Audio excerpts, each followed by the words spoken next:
Hello everyone, আজকে আমি একটা খুব ভালো মাছের রেসিপি দেখাবো, যেটাকে আমরা বাঙালিরা বলি মাছের কালিয়া।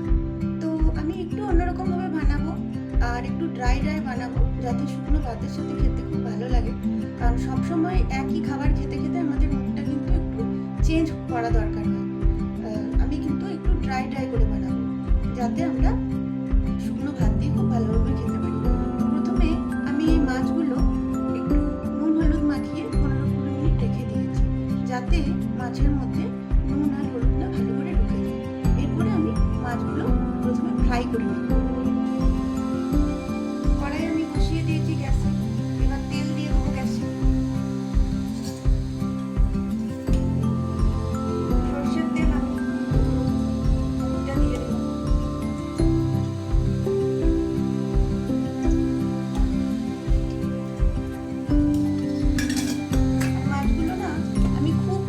ভাজবো না, একটু মিডিয়াম ভাজবো, কিন্তু ভেতরটা যেন মাছের ফ্রাই হয়ে যায়।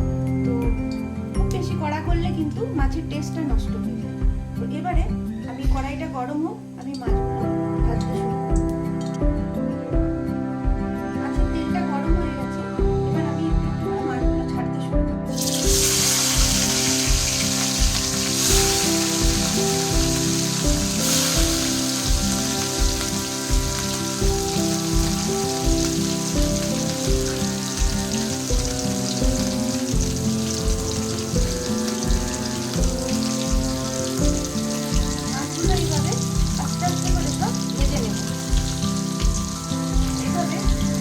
ভাজা হয়ে গেছে, এবার মাছগুলোকে উল্টে দেব।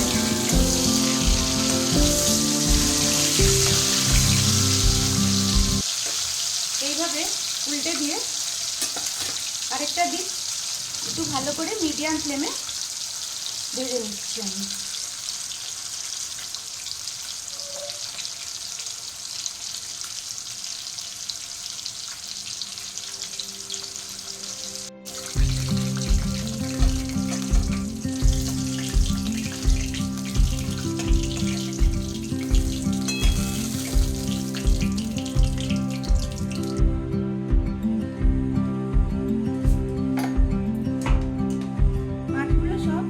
ভাজা হয়ে গেছে, এবার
যতটা লাগবে, আর একটু কাশ্মীরি মির্চ পাউডার দিয়ে দেবো, যাতে একটা বেশ ভালো কালার আসে। এইভাবে টমেটোগুলো যখন গলে যাবে তখন আমি একটু জল ঢালবো। এভাবে আস্তে আস্তে করে টমেটোগুলোকে একটু ভেজে নিয়ে গলিয়ে নিতে হবে। তারপরে আমি একটু জল দিয়ে গ্রেভিটা বানাবো। এবার দেখা যাচ্ছে টমেটোটা কিন্তু এর সাথে গলে গেছে। এবার আমি যতটা গ্রেভি করবো, আমি একটু শুকনো শুকনো রাখতে চাইছি, তো খুব বেশি জল ঢাললাম না, এটা দিয়ে দিলাম জলটা। এবার এটা দিয়ে আমি একটু ঢাকা দিয়ে দেবো।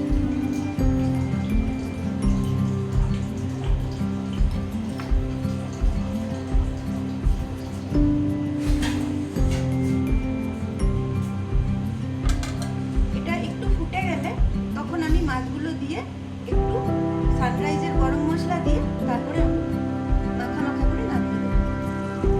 এবার দেখা যাচ্ছে মশলাটা কিন্তু ফুটে গেছে বেশ, আর সব কিছু মাখামাখি হয়ে গেছে। এবার এর মধ্যে আমি মাছগুলো ঢেলে দিচ্ছি।